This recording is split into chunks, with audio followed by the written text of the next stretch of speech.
The betrayal hits me again as I watch Sarah hand over my $15,000 performance bonus check to Derek at the marina, my wife of 8 years funding her lover's dream boat with money I bled for. The salty ocean breeze carries the sound of seagulls and diesel engines, but all I hear is the crushing weight of deception. My hands tremble as I photograph them from behind a shipping container, watching her laugh at something he whispers. She thinks I'm still at the office, grinding through another 14-hour day. But I'm here, reborn into a man who finally sees the truth. The metallic taste of rage fills my mouth as I pull out my phone to make a very important call to the Coast Guard registration office. The hum of the fluorescent lights above my cubicle is usually a monotonous drone, but tonight it sounds like a triumphant chorus. It's 8 p.m., and the office is mostly empty. The usual symphony of clicking keyboards and ringing phones reduced to a whisper. The lingering scent of stale coffee hangs in the air, a testament to another long day, another battle won. I lean back in my chair, the cheap fabric groaning under my weight, and look at the email from Janet, my supervisor, for the 10th time. Marcus, your Q3 performance has been outstanding. The Hartwell Industries account is a game changer. We're authorizing a $15,000 performance bonus, effective immediately. Well deserved. $15,000. I'd chased the Hartwell account for 6 relentless months. 18-hour days became the norm. Dinners with Sarah were replaced by lukewarm takeout eaten over spreadsheets. Weekends blurred into weekdays, fueled by caffeine and the burning desire to prove myself. For years, I'd been the reliable workhorse, consistently delivering but always overlooked when promotions or significant opportunities came around. This bonus, this account, it was vindication. Janet had stopped by earlier, her usually stern face softened by a rare smile. You set the bar high with this one, Marcus, she'd said, her voice echoing slightly in the emptying office. The partners are impressed. This bonus reflects that. Don't spend it all in one place. I'd just grinned, the exhaustion momentarily forgotten. No promises, Janet. We both knew I was joking. Every penny of this bonus was already earmarked. A new roof for the house, a surprise anniversary trip for Sarah, maybe the Caribbean, somewhere she'd always dreamed of. 8 years. 8 years of her supporting my crazy hours, understanding my drive, being my rock. This was for us. The truth is, landing Hartwell was more than just work. It was a strategic campaign. I'd spent weeks analyzing their financials, their market position, their pain points.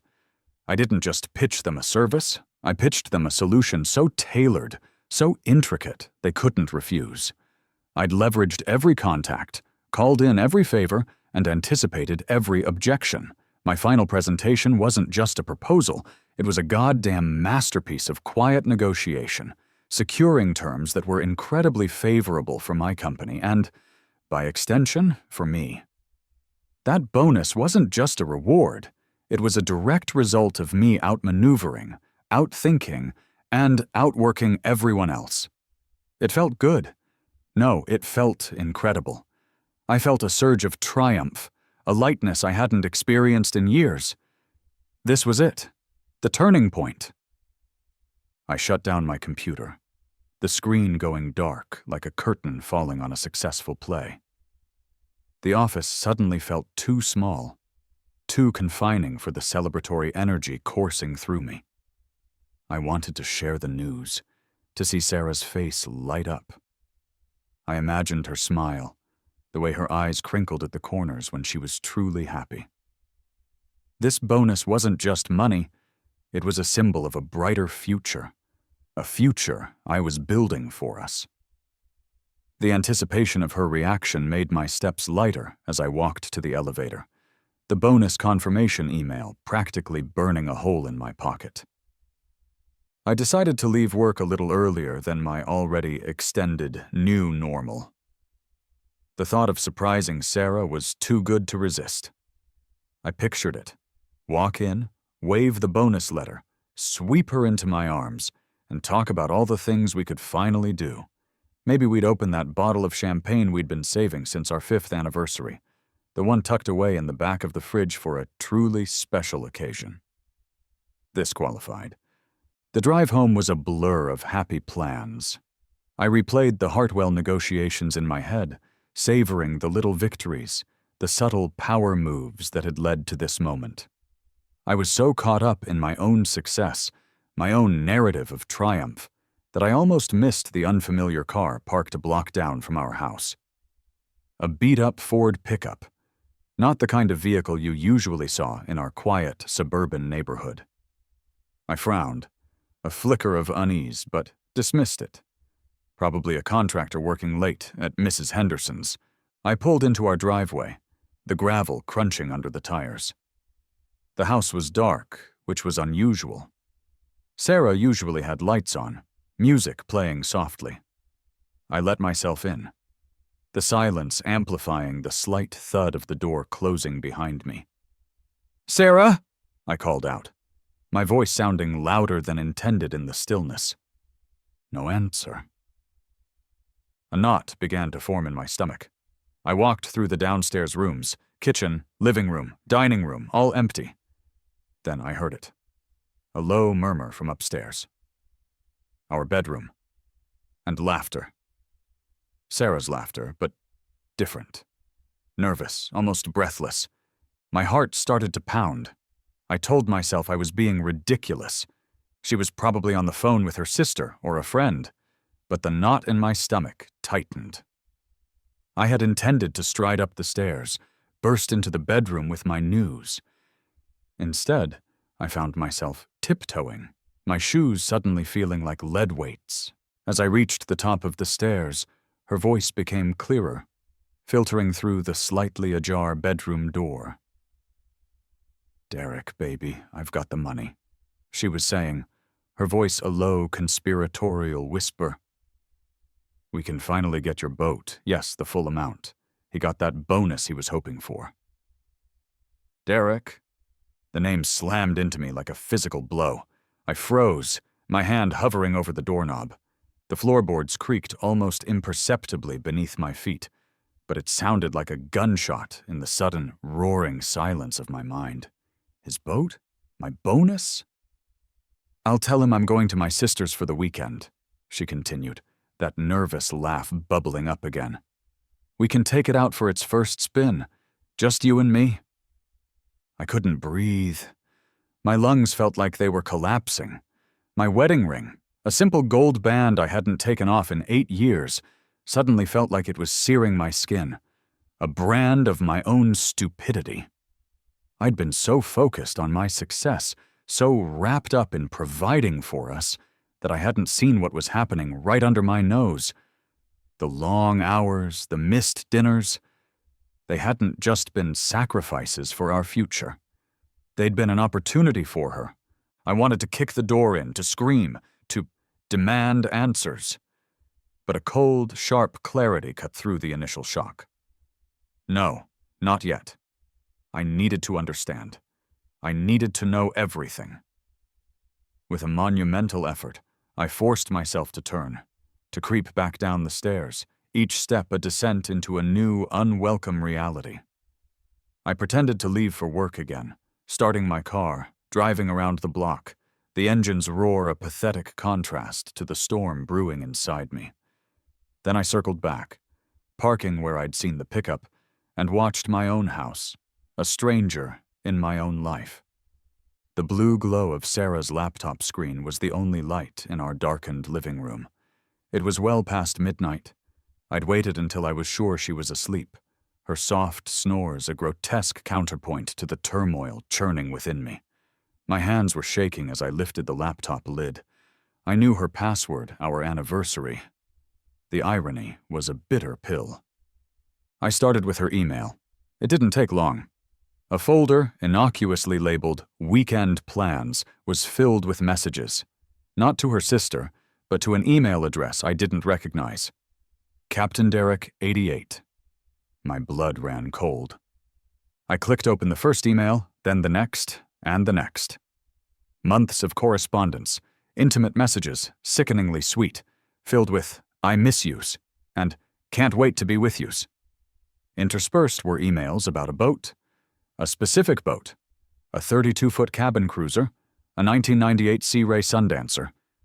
There were links to listings, discussions about features, excited exclamations about finding the one. Then came the photos. Sarah and some guy. Derek, I presumed. At boat shows, his arm draped casually around her shoulder, both of them grinning like fools. My wife, the woman I loved, beaming at another man as they planned a future I clearly wasn't a part of.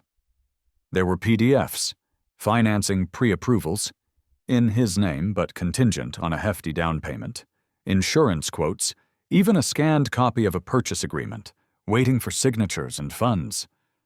The timestamps on the emails were damning. This had been going on for at least 3 months, exactly when I'd started the grueling Hartwell push. While I was at the office breaking my back, believing I was building a better life for us, she was building a new life with someone else, funded by my sweat and sacrifice. The realization was a physical blow, knocking the air from my lungs. My bonus, my $15,000. It wasn't for our roof or our anniversary trip. It was for his boat. A cold rage, sharp and focused, began to replace the sickening shock. This wasn't just an affair. This was a calculated betrayal, a theft. I started taking screenshots. Every email, every photo, every document. I saved them to a secure cloud drive, then to a thumb drive I kept hidden in my office desk. Evidence. I didn't know exactly what I was going to do, but I knew I needed proof. The digital trail was a neon sign pointing to her deception, and I was going to follow it wherever it led. The last email I found was sent just that afternoon, shortly after she must have ended her call with Derek. It was to him. Subject: "It's a go!" The body of the email was short. "Got the bonus confirmed. See you tomorrow at the bank, then the marina. Our dream is finally happening. Love, S." Tomorrow. It was all happening tomorrow. My dream, twisted into their reality.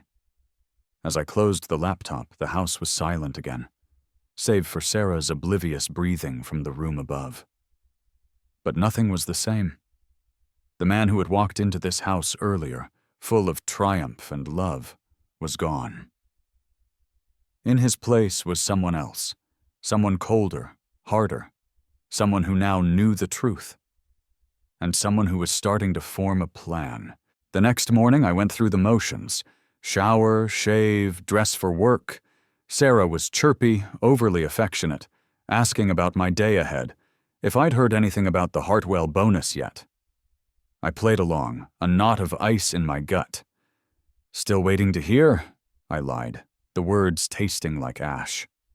"Probably get an email later today." "Oh, well, I'm sure it'll be great news, honey," she said, kissing me a little too brightly. "You've worked so hard." She told me she was heading to her sister's for a long spa day, then staying overnight. "Girl time, you know?" "Sounds nice," I managed, my voice betraying nothing. "Have fun." As soon as she left, I called Tom, an old college buddy who was now a branch manager at First National, the bank where my company direct deposited our paychecks, bonus checks included. "Tom, I need a favor, a big one, and it needs to stay strictly between us." I explained vaguely that I suspected some financial irregularities involving my upcoming bonus and needed to know if and when the check was cashed, and by whom. Tom, ever loyal and discreet, promised to keep an eye out and text me. I drove to my office, but I didn't go in. I parked a street over, waiting. Around 10:30 a.m., my phone buzzed. "Tom." "Marcus, Sarah just came in. Cashed a check. Company payroll for $15K. Took it all in cash. Seemed anxious. Something you need me to do?" My blood ran cold. Cash. Untraceable. Easy to hand over. "No, Tom, thanks. You've done more than enough. I owe you." I started my car. The squeak of the leather seats a small, protesting sound in the charged silence. I knew Sarah's usual route to her sister's didn't pass anywhere near First National. She was heading somewhere else. I drove towards the bank, and sure enough, I spotted her car pulling out of the parking lot. I fell in behind her, keeping a safe distance. She wasn't heading towards her sister's. She was heading east towards the coast, towards Clearwater. The smell of salt water, usually a scent I associated with relaxation and weekends, now filled me with a grim certainty. Clearwater Marina, that had to be it. I followed her for nearly an hour, my hands gripping the steering wheel so tightly my knuckles were white. She drove carefully, never speeding, occasionally glancing in her rearview mirror. But she wasn't looking for me. She was just another driver on her way to betray her husband. As we neared the marina, I hung further back. She pulled into the main parking lot. I continued past, finding a spot behind a dilapidated bait and tackle shop, the building offering a good vantage point of the marina entrance and the docks beyond, but keeping my car out of direct sight. I grabbed the binoculars I kept in the glove compartment for bird watching, another hobby Sarah had once shared, then abandoned. The irony wasn't lost on me. Through the lenses, I saw her get out of her car, a large tote bag clutched in her hand. The cash, no doubt. She walked quickly, nervously, towards the slips, and there, waiting for her at slip 47, was a man. Tall, sandy blonde hair, a cocky grin that I instantly loathed. Derek. He greeted her with a hug that was far too familiar, a kiss that was far too intimate. My stomach churned.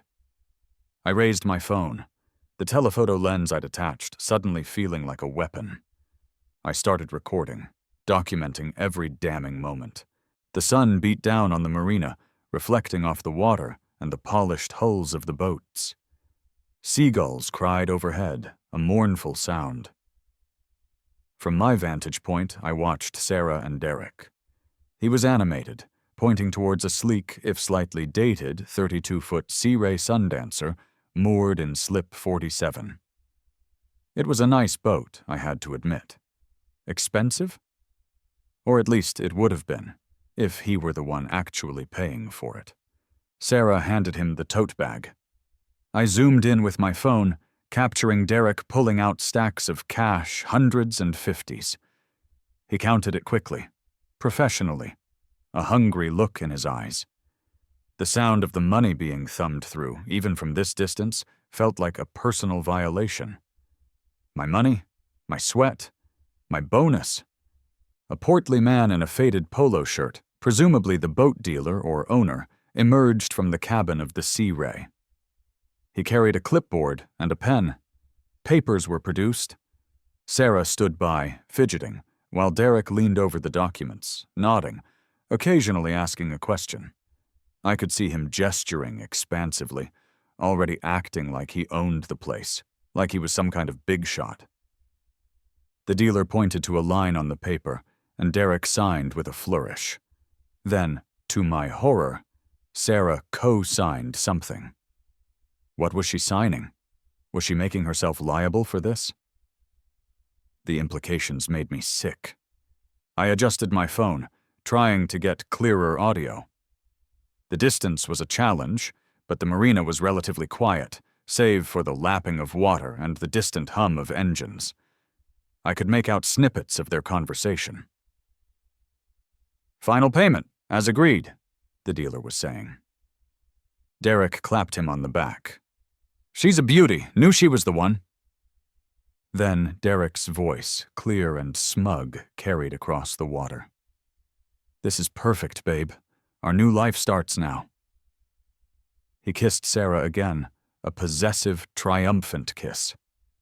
The dealer handed over a set of keys and a small packet of documents, the registration, I assumed, and the bill of sale. Derek pocketed them with a self-satisfied smirk. They shook hands, all smiles. Sarah looked relieved, almost giddy. My Sarah, The woman who'd once cried because I'd forgotten our 3-month dating anniversary was now beaming as she helped her lover buy a boat with my money. The betrayal was a fresh wound, deeper and more painful than I could have imagined. I kept recording, my hand steady despite the tremor of rage that coursed through me. I documented the handshake, the exchange of keys, Derek and Sarah climbing aboard their new boat, laughing. He ran a hand possessively along the railing, then pulled her close. The scene was almost idyllic, if you didn't know the rotten truth beneath it. My quiet power move was in that recording, in the clarity of the images, the snippets of damning audio. They thought they were being clever, discreet. They had no idea they were starring in my private documentary of their deceit. After about 20 minutes of them fawning over the boat, opening hatches, and imagining their illicit weekends, the dealer disembarked and headed towards the marina office. Derek and Sarah stayed on board, wrapped up in their own little world. This was my chance. I stopped recording, took a deep breath, and got out of my car. I walked casually towards the marina office, as if I were just another prospective boat buyer. I needed to know more. I needed to understand the full scope of this. The dealer was inside, chatting with a woman behind the counter. I waited until he was done, then approached him. "Excuse me?" I said, affecting a friendly, inquisitive tone. I couldn't help but admire that Sea Ray Sundancer at Slip 47. "Is that for sale?" The dealer, a man named Sal, puffed up a bit.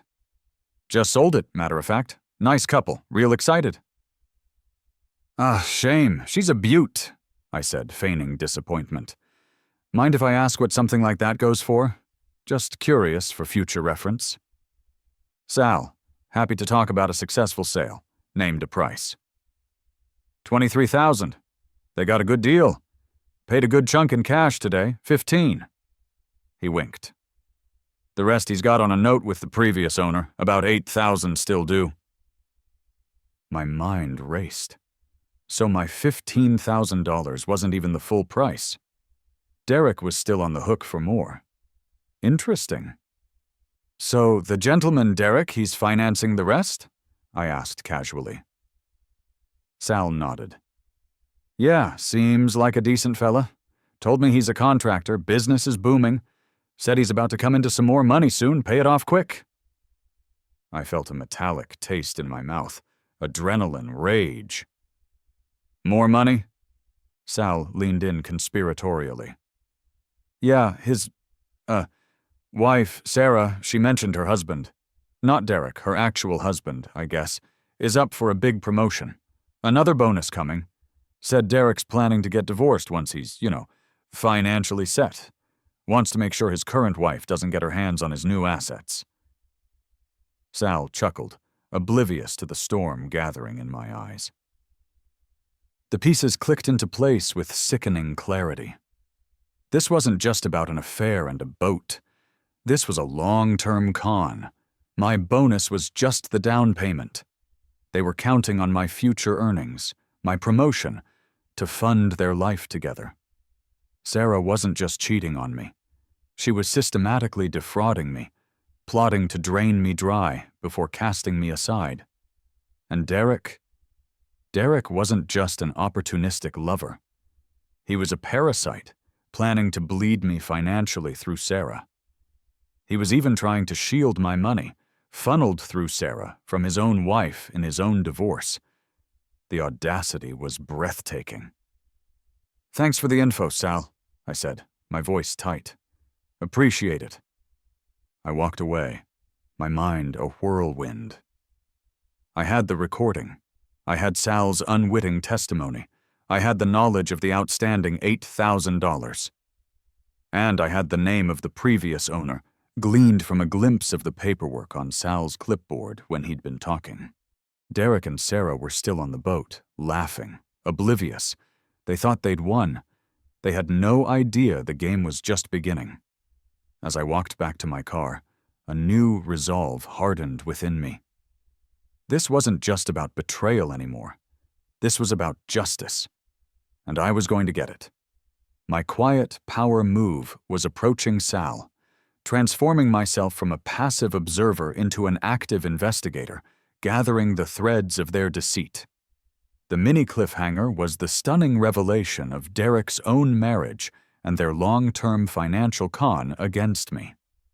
They thought they were celebrating a heist. They didn't realize the victim was already planning to turn the tables. The tap-tap-tap of my keyboard was the only sound in my home office, a rhythmic, almost manic counterpoint to the silent fury that had become my constant companion. It was late, well past 2 a.m.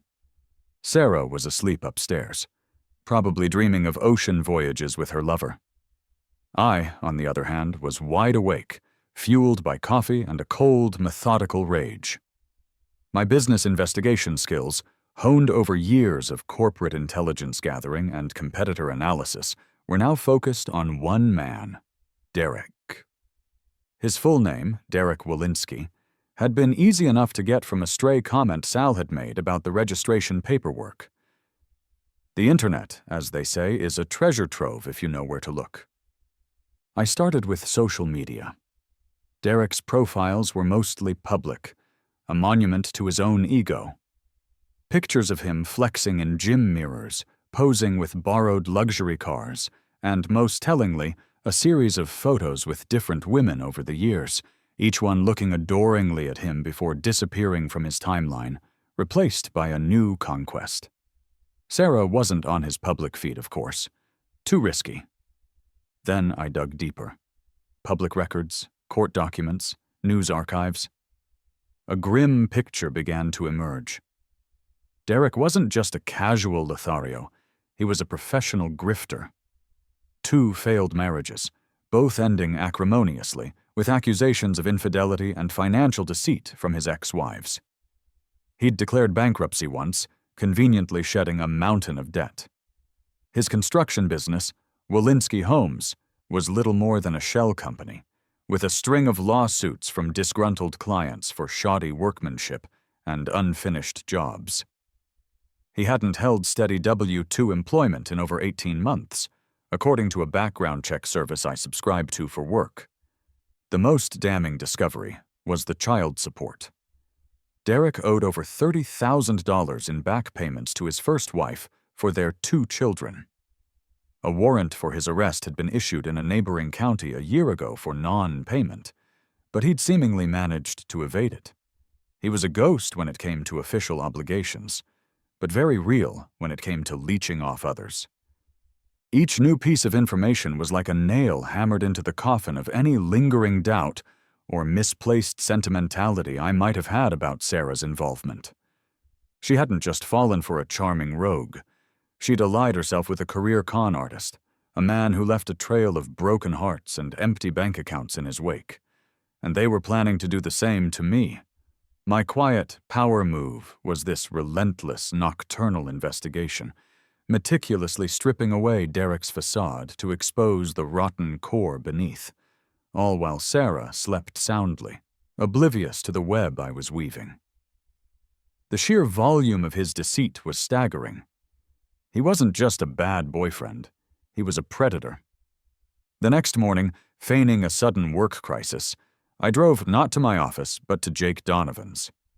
Jake was an old friend from law school, a sharp, no-nonsense guy who'd specialized in maritime law. His office, smelling of rich leather and strong coffee, was a comforting oasis of order in my chaotic world. "Marcus, you look like hell," Jake said, ushering me in, his usually jovial face creased with concern. I didn't waste time, I laid it all out. Sarah, Derek, the boat, my bonus, the cash transaction, Sal's information about the outstanding $8,000, Derek's plan to divorce his own wife. I even showed him some of the photos and screenshots from my phone. Jake listened intently, his expression growing grimmer with each detail.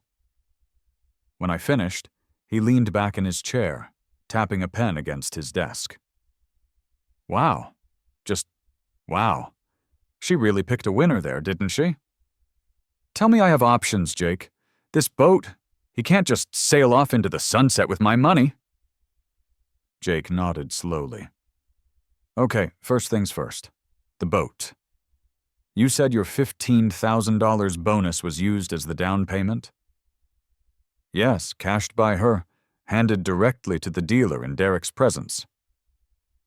And this bonus, it was earned during your marriage to Sarah? Absolutely. Hartwell account. All documented. Good. Jake leaned forward. Under Florida law, assets acquired during a marriage are generally considered marital property, regardless of whose name is on the paycheck. Your bonus, even if it was a result of your direct effort, is marital property. If she used that marital property to purchase an asset, even if Derek's name is on the initial bill of sale as the buyer because he was physically present, you have a very strong claim. A sliver of hope pierced through my anger. So I can get the boat back? Potentially, yes. Or at least its value. But there's something even better here, Marcus. You mentioned Derek hasn't properly registered it yet, and there's still $8,000 outstanding to the original owner? That's what Sal, the dealer, told me. Jake's eyes lit up. That's our leverage. Registration of a vessel is key to proving ownership for legal and operational purposes. If he hasn't completed the formal registration with the Coast Guard or the state, and especially if there's still a lien or outstanding payment to the original owner, his claim to being the clear owner is weak. You, on the other hand, have direct proof that your marital money to which you have a primary claim as the earner was used for the purchase. We can argue that you are the equitable owner. He explained the process, how boat registrations work, the documentation required by the Coast Guard, and how, with the bill of sale, even if Derek's name was on it as buyer, and clear proof of the source of funds, my bonus, I could file my own registration claim. Essentially, Marcus, Jake said, a predatory glint in his eye that I usually only saw when he was talking about a particularly juicy lawsuit. Since your money was the primary component of the purchase, and Derek hasn't perfected his ownership via full payment and proper registration, you can swoop in and register it in your name. It's bold, but it's legally sound, especially given the fraudulent context of how your money was obtained by Sarah and Derek. My mind reeled, but a plan began to solidify, audacious and empowering. What do I need to do? Jake scribbled down a list. A certified copy of my pay stub showing the bonus, a bank statement showing the funds, a sworn affidavit from me detailing the circumstances, and any documentation I had of the boat itself. Photos, the hull number, if I could get it. And that $8,000 Derek still owes? If you were to, say, contact the original owner and offer to satisfy that debt in exchange for them signing over their remaining interest to you, well, that would make your claim ironclad. I left Jake's office feeling like a general preparing for battle. He'd given me the strategy, the legal ammunition. My quiet power move was seeking expert counsel, understanding the legal framework, and transforming my raw need for justice into a precise, actionable plan. Sarah and Derek thought they were sailors. They had no idea they were about to run aground on the shores of maritime law. The next few days were a whirlwind of covert operations. I told Sarah I was swamped with the Hartwell account follow-up, using it as cover for my increasingly frequent trips and late nights. My first stop was Clearwater Marina, at dawn. The air was cool, the water like glass, the sound of waves lapping gently against the docks almost peaceful. Almost. I needed the hull identification number, HIN, from the Sea Ray. Posing as an early morning fisherman, I strolled down Slip 47. The boat, their boat, my boat, was there, gleaming softly in the pre-dawn light. Derek, thankfully, was nowhere in sight. The HIN was clearly visible on the transom. I snapped a quick, clear photo with my phone. One more piece of the puzzle. Then, I focused on Ray, the harbor master. I'd seen him around during my initial surveillance. He was an older, weathered guy, the kind who'd seen it all. I started visiting the marina regularly, always in the early mornings, ostensibly looking for a slip for a boat I was thinking of buying. I'd bring coffee and donuts, share fishing stories, mostly fabricated, based on things I'd read. Ray, initially gruff, started to warm up. He was a good source of marina gossip. "That fella in 47, Derek," Ray said one morning, sipping the coffee I'd brought. "Bit of a strange one. Keeps asking about cheaper mooring options, out on a buoy maybe. Says he's between jobs, but flashes cash for fuel. Hasn't paid his slip fees for 2 months either. Gonna have to put a lien on the vessel soon if he don't pony up." Bingo. Derek was already struggling. My $15,000 hadn't made him a boat tycoon. It had just bought him a temporary reprieve.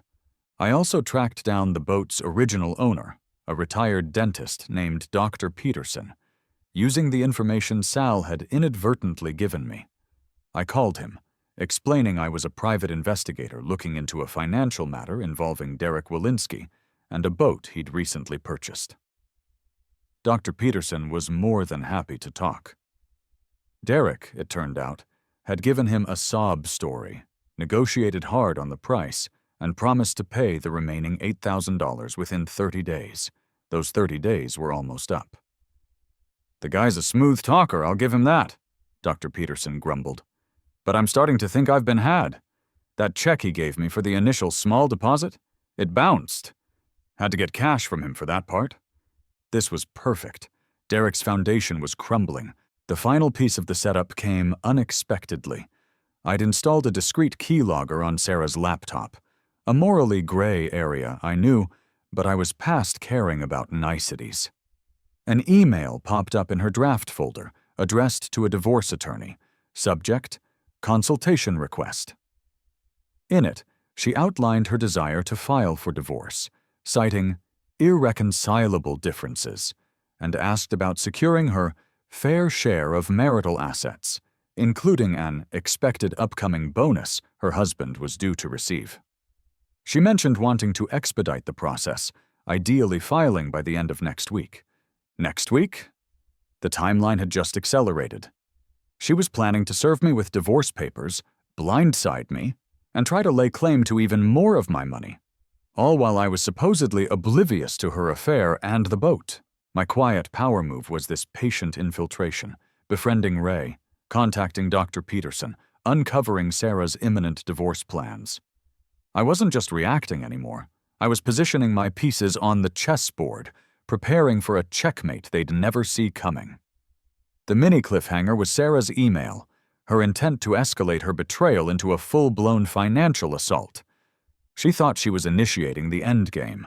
I was already several moves ahead. The Coast Guard Auxiliary Office had that distinct institutional smell: old paper, floor wax, and faint, stale coffee. The rhythmic thud of rubber stamps and the low hum of computers formed the backdrop to my mission. Armed with a meticulously organized binder, I approached the counter. Officer Patricia Williams, a woman with kind eyes but a no-nonsense demeanor, looked up. "Good morning, officer," I said, my voice calm, betraying none of the adrenaline coursing through me. "I'm here to register a vessel."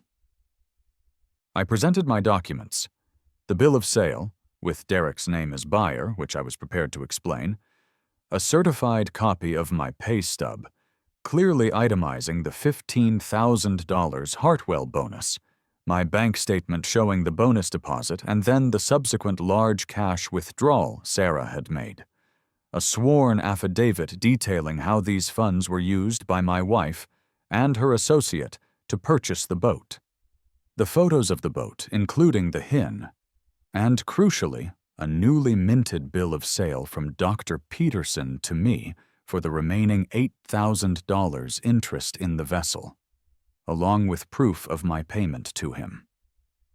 I had contacted Dr. Peterson the day before and offered to settle Derek's outstanding debt immediately in cash, in exchange for him transferring his remaining legal interest and lien directly to me. Desperate to recoup his money and wash his hands of Derek, he'd readily agreed.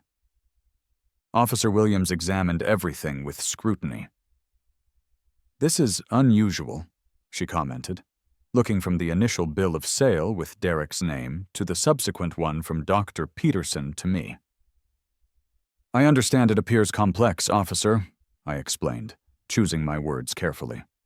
"The initial transaction was unorthodox. My estranged wife utilized marital funds, specifically my documented performance bonus, to facilitate the purchase for Mr. Walensky. However, he failed to complete full payment to the original owner, Dr. Peterson, and, to my knowledge, has not yet filed for official registration. I have since satisfied the outstanding financial obligation to Dr. Peterson, who has, in turn, transferred his full legal interest in the vessel to me. All the primary funds for this vessel originated from me."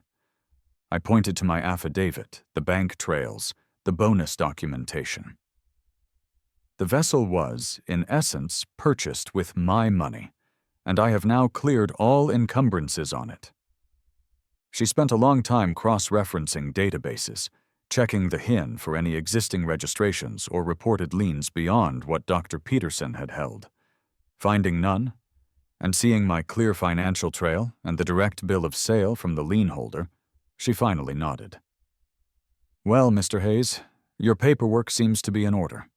Since Mr. Walensky never completed full payment to the original owner and never formally registered the vessel, and you have now cleared the lien and possess a bill of sale from the lien holder, your claim supersedes any informal claim he might have had." The sound of the official rubber stamp pressing down on my application for registration was the sweetest sound I had ever heard. The Sea Ray Sundancer, hull identification number Sarah, 6847J, 798, was now legally, unequivocally mine. My quiet power move was complete. Leveraging Jake's legal advice and Derek's irresponsibility to secure the boat through legitimate channels, turning their heist on its head. Derek thought he had a boat. He had no idea his dream was now officially registered in my name. With the official registration documents in hand, my next stop was Bob Chen's insurance office. Bob had handled all my insurance needs, home, auto, life, for years. He was thorough, dependable, and thankfully not overly inquisitive. The rustle of the new boat registration paperwork felt satisfying as I pulled it from my briefcase. "Bob, I need to add a new item to my policy, a boat." Bob raised an eyebrow, a smile playing on his lips. "Well, well, Marcus. Finally taking the plunge into the nautical life, eh? What did you get?" I showed him the registration for the Sea Ray Sundancer. "Just bought her. Got a good deal." He typed the details into his system. "Nice boat. Where are you mooring her? Sunset Harbor like your old ski boat used to be?" This was the tricky part. "Actually, no. She's currently at Clearwater Marina, Slip 47. I'm surprising my wife. It's sort of a reconciliation gift. Plan to move it to Sunset Harbor next week, but need it insured as of today, at its current location." I hoped the slight embellishment about it being a gift for Sarah would smooth over any questions about the different marina. Bob just nodded, focused on the paperwork. "Clearwater, Slip 47, got it. Liability, comprehensive, uninsured boater? The usual?" "Everything," I said. "Full coverage. And make sure the policy lists me as the sole owner and beneficiary. No ambiguity." He looked up. "Sole owner? Usually with married couples we list both. Sarah's not a fan of boats, ironically," I lied smoothly. "This is more my thing. She's happy for me to have it, but wants no responsibility.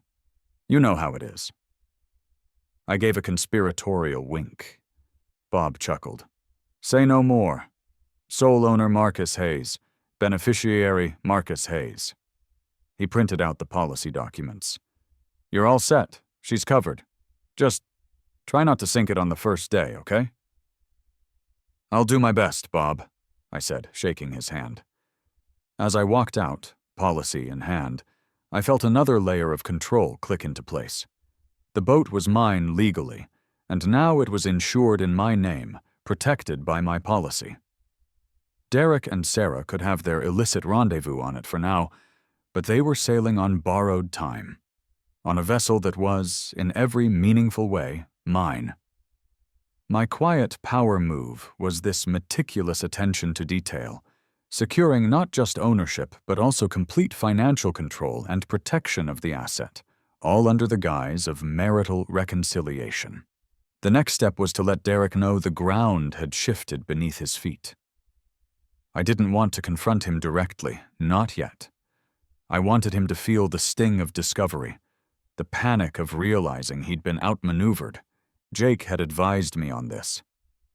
Once the registration is officially in your name, the Coast Guard database will update.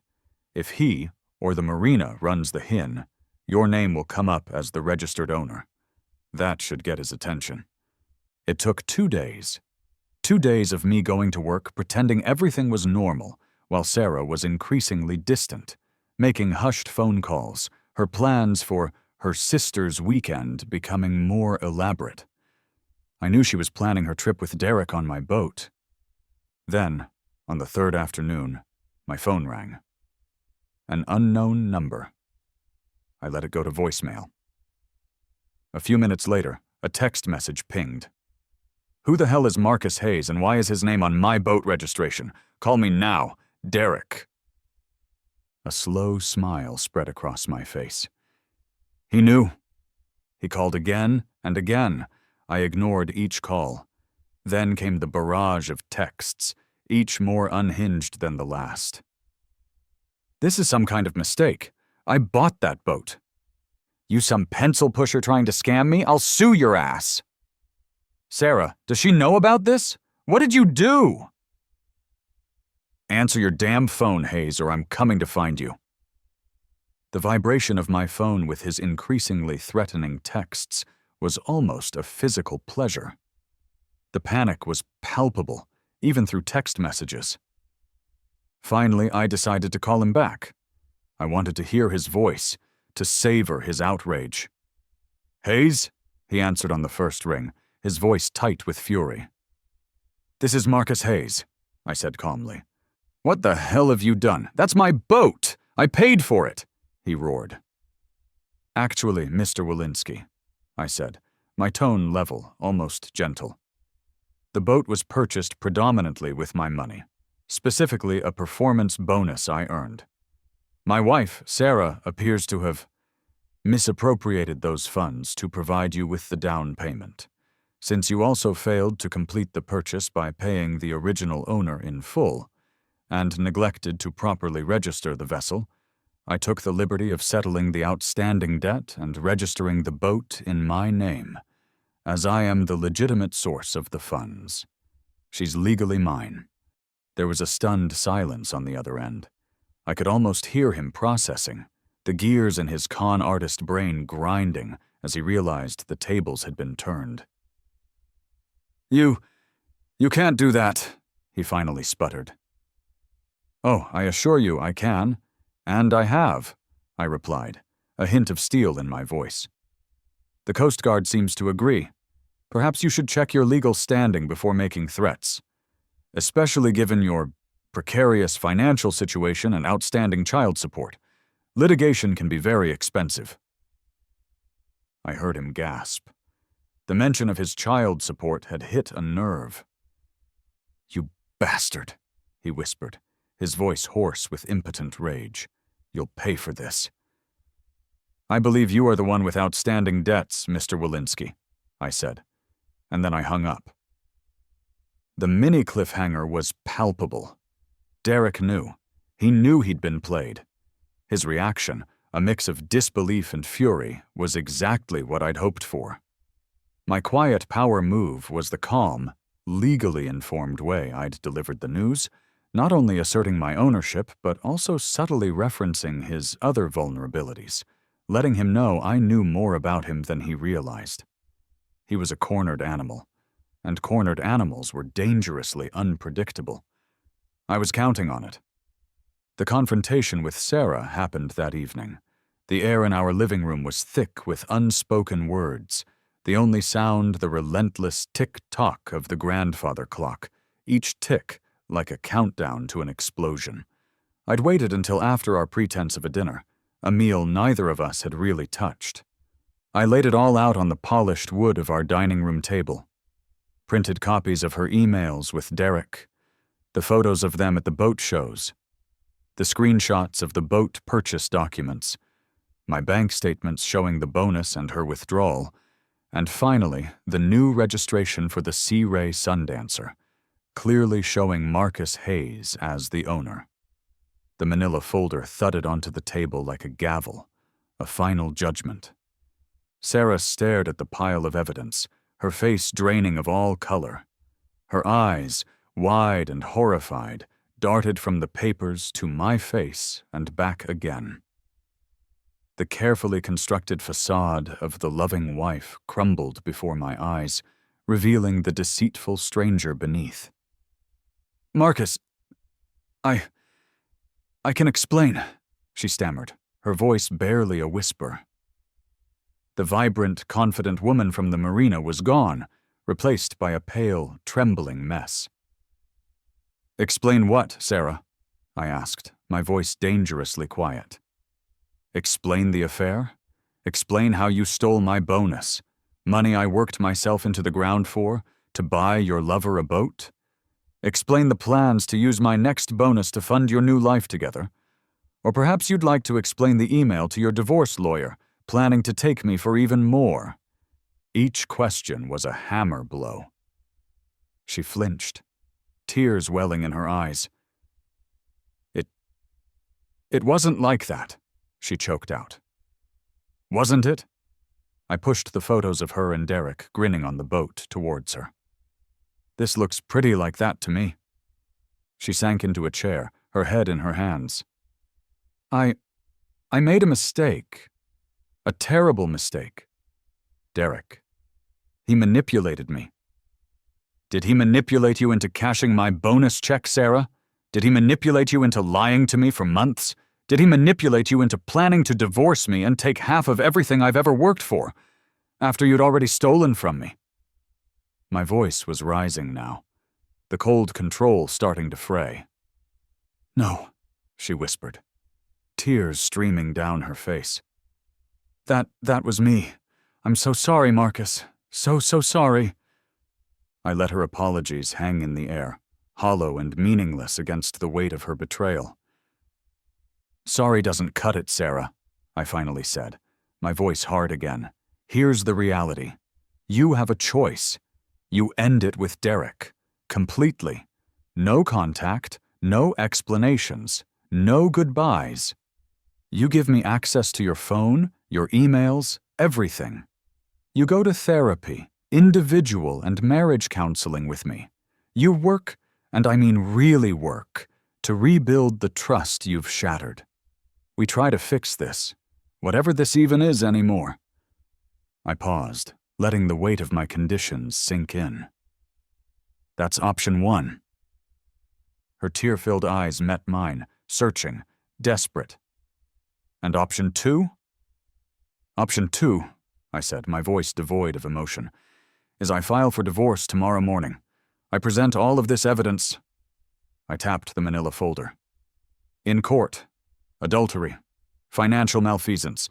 Conspiracy to defraud. I will fight for every single penny, Sarah. And given what I have here, and what I know about Derek, I'm confident I'll get it. And he'll likely face charges for his part in this." The silence stretched, broken only by her ragged sobs. The grandfather clock ticked on, mercilessly.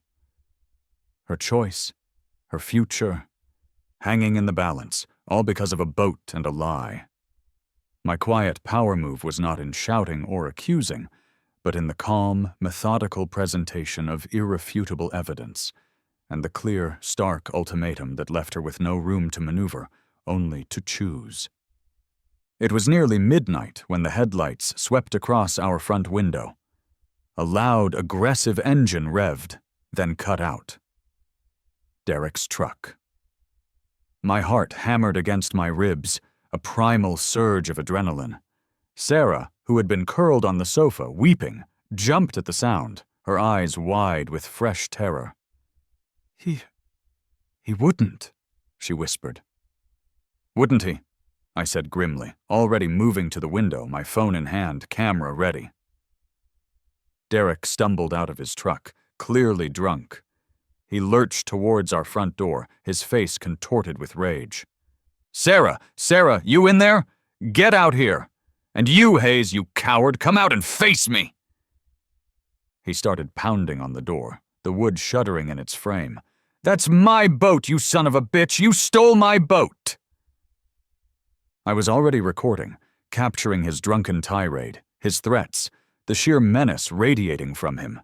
Sarah cowered behind the sofa, whimpering. You think you're so smart, Hayes? He bellowed, rattling the doorknob. You think you can just take what's mine? I'll show you. I'll take everything from you. His threats were becoming more violent, more specific. He kicked the door, then threw his shoulder against it. A crack appeared near the lock. Marcus, do something, Sarah cried. I am, I said calmly, my phone still recording his every move, his every word. This was gold. His desperation was his undoing. When he drew back his foot for another kick, clearly intending to break the door down, I dialed 911. My name is Marcus Hayes, I said clearly to the dispatcher. There's a man attempting to break into my home. He's intoxicated and making violent threats. My wife and I are inside. I gave our address.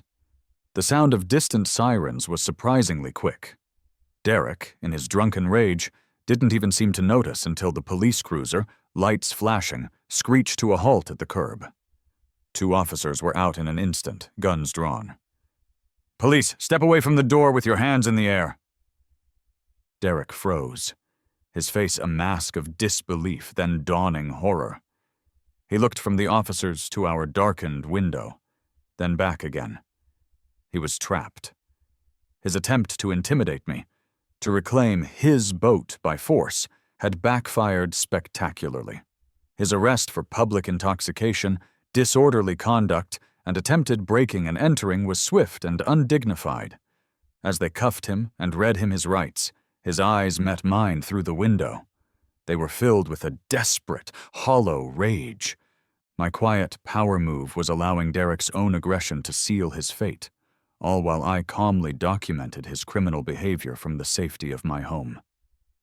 He thought he was laying siege. He was actually walking into a trap I hadn't even needed to fully set. His relationship with Sarah, whatever it had been, was definitively over, ended not by her choice, but by his own spectacular implosion. A few days later, after Derek had been released on bail, paid by a long-suffering friend, I later found out, as Sarah had refused, I knew he'd head to the marina. He'd be desperate to see his boat, to cling to the last vestiges of his stolen dream. I wanted to be there, not to confront him directly, but to witness his final defeat. I arranged to meet Ray, the harbor master, in his office overlooking the docks. I'd already had a quiet word with him, explained that I was the new legal owner of the Sea Ray and Slip 47, and that there might be some confusion from the previous occupant. Ray, having seen my official registration and having his own grievances with Derek over unpaid fees, was more than happy to cooperate. He'd also helped me with a small logistical matter the day before. Right on cue, Derek's battered pickup roared into the marina parking lot. He stormed towards the docks, a man on a mission, his face a thundercloud. He didn't even glance at the harbor master's office.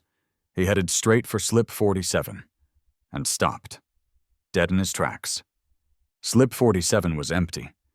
The creak of the dock planks under his feet was the only sound for a moment as he stared at the vacant water where his dream boat, my boat, had been. I watched from Ray's window, a grim satisfaction settling over me. He spun around, his eyes scanning the nearby slips, a wild, panicked look on his face. He started shouting. "Where is it? Where's my boat?" Ray stepped out of the office. "Looking for something, Mr. Walensky?" Derek whirled on him. "My boat! The Sea Ray, where is it?" Ray hooked a thumb over his shoulder. "The new owner had it moved yesterday. Said he preferred a different marina. Paid up all your outstanding slip fees, too. Nice fella." The color drained from Derek's face. "New owner? I'm the owner. That's my boat." "Not according to the paperwork, son," Ray said, his voice firm.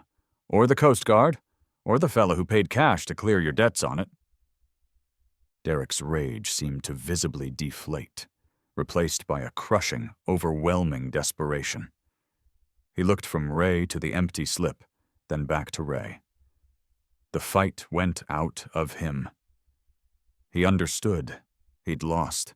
He'd been played, outmaneuvered at every turn. His grand plan, his new life, all of it, had vanished like mist on the water. He stumbled towards the empty slip, his shoulders slumped. He actually collapsed onto the dock, his head in his hands. A broken man. The sight was almost pathetic. Almost. My quiet power move was not being there to gloat, but to orchestrate his final realization from a distance, having already taken the decisive action of moving the boat. The empty slip was a more eloquent statement of my victory than any words I could have uttered. The mini cliffhanger was Derek's utter collapse. The final, visual confirmation that his desperate play for my money and my wife had cost him everything. He had nothing left. The fresh ocean breeze felt different now, cleaner. The sound of rigging slapping against masts was a symphony of new beginnings, not a backdrop to betrayal. I'd moved the Sea Ray, now officially christened Second Chance, to Sunset Harbor Marina, a quieter, more reputable place far from the ghosts of Clearwater. The boat, once a symbol of deceit, was slowly transforming into my sanctuary. I was taking sailing lessons, actual lessons, learning the ropes, literally, how to read the wind, how to navigate by the stars, how to handle the vessel in choppy waters. It was challenging, invigorating. Each successfully executed tack or jibe was a small victory, washing away a little more of the bitterness. The salt spray on my face felt like a baptism, cleansing the wounds Derek and Sarah had inflicted. Sarah, to my surprise, had chosen option 1. The night of the confrontation, after Derek's arrest, she had been utterly broken, but also, perhaps for the first time in months, completely honest. She'd handed over her phone, her passwords, without hesitation. She'd made the appointment with a therapist the very next day. She seemed to understand the depth of her betrayal and the long, arduous path to even a sliver of redemption. Today, she was joining me for our first sail together on the Second Chance. It wasn't a celebration, not yet. It was a tentative step, a fragile exploration of whether there was anything left to salvage. She was quiet, subdued, but she was here. As I expertly guided the boat out of the harbor, the engine humming smoothly, I felt a sense of command, not just of the vessel, but of my life. My quiet power move was this, taking the instrument of my betrayal and transforming it into a tool for my own healing, and, potentially, the rebuilding of something new. The warmth of Sarah's hand in mine was hesitant, almost shy, as we watched the sunset paint the sky in hues of orange and purple. We'd been sailing for hours, mostly in comfortable silence. She hadn't tried to make excuses, hadn't pleaded for forgiveness. Instead, she'd listened as I talked, really talked, for the first time in what felt like an eternity, about the betrayal, the anger, the pain. And she'd just nodded, her eyes filled with a sorrow that finally seemed genuine. She'd started individual therapy, and we'd had our first 2 sessions of marriage counseling. The counselor, a no-nonsense woman named Dr. Evans, had made it clear that rebuilding trust would be a marathon, not a sprint. Sarah seemed committed. She'd cut all ties with Derek, blocked his number, his social media, changed her own number just in case. She was transparent to a fault, sharing her schedule, her whereabouts, even her innermost thoughts from her therapy sessions. It wasn't easy. There were days I looked at her, and all I could see was her laughing with Derek at the marina. Days when the anger and suspicion were a palpable weight between us. But there were also moments, like this one, watching the sunset, the shared experience of the sea and the sky, where a flicker of the old connection, the woman I had loved, peeked through. The boat registration remained solely in my name. That was non-negotiable, a quiet but firm boundary. Dr. Evans had supported this, explaining that tangible demonstrations of change were crucial, but so was my own sense of security and agency. Sarah understood. She was working at a local bookstore now, contributing to the household, taking small, deliberate steps to prove she was no longer the person who had conspired to steal my future. My quiet power move was in this controlled mercy, this willingness to explore forgiveness while maintaining my strength and clear boundaries, demonstrating that redemption was her responsibility, not my obligation. Derek Walensky, predictably, continued his downward spiral. After his arrest, his world had imploded. The friend who'd bailed him out wanted nothing more to do with him. His landlord, already fed up with late rent payments, evicted him. He'd apparently tried to get a job at a few construction sites, but his reputation, or lack thereof, preceded him. A few weeks after the Marina showdown, I received a call from Jake. "Guess who just got served?" he said, a cheerful lilt in his voice.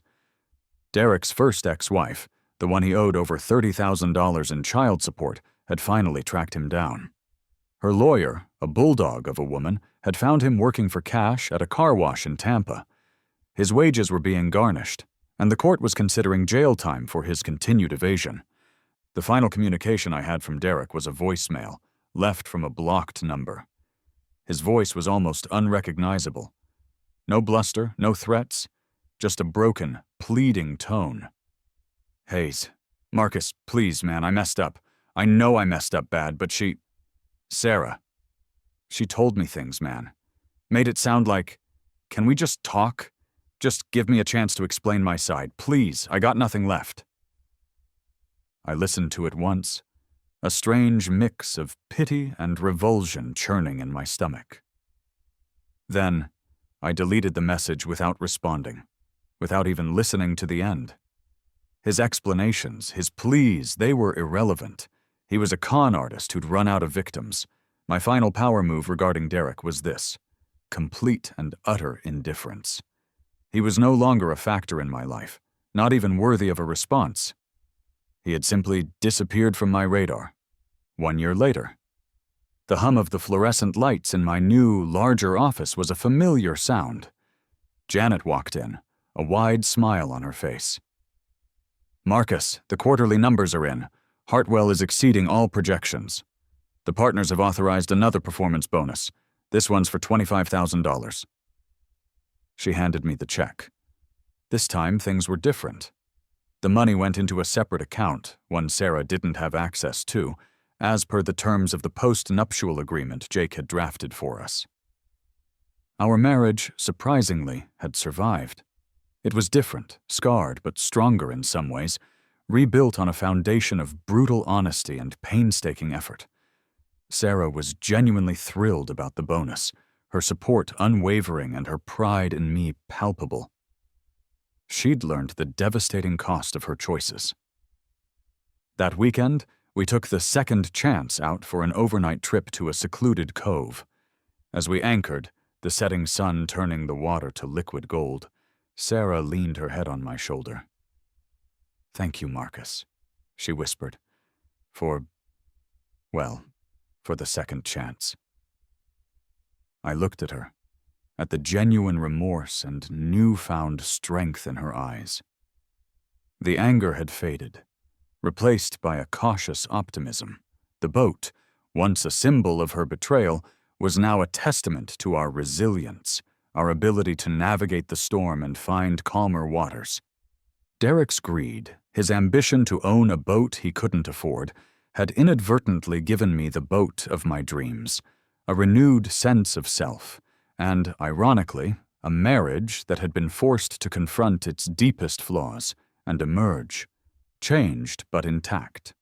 The second chance rocked gently at her mooring, her hull gleaming in the fading light, registered forever in the name of the man who had truly earned her, in every sense of the word.